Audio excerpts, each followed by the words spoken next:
Welcome back. Governor Cuomo says Buffalo is one of the most racially segregated communities in this country. He points to a new report on redlining. New at 11, Galat Malamed looks at how this form of housing discrimination, banned for decades, is still affecting people of color.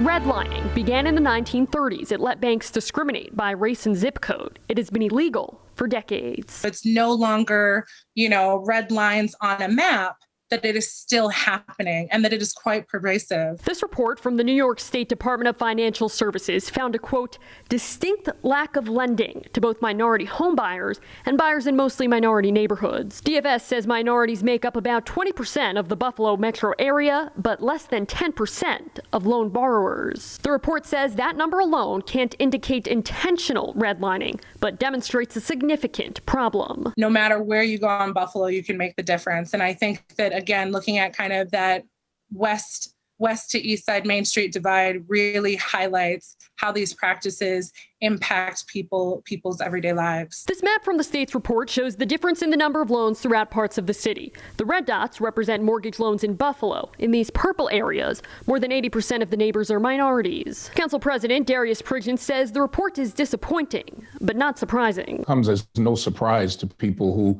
live in certain neighborhoods that redlining continues to be active and alive. The report found non-banks gave loans to minorities at a lower rate than banks, and several made, quote, little to no effort to work in minority neighborhoods. DFS says it's investigating multiple lenders and will share the findings as cases are resolved. The report recommends a change in state legislation so non-banks have to comply with the Community Reinvestment Act like banks do. The law is designed to help end housing discrimination and hold lenders accountable. I hope that that's what people still take away, that redlining is not an antiquated word.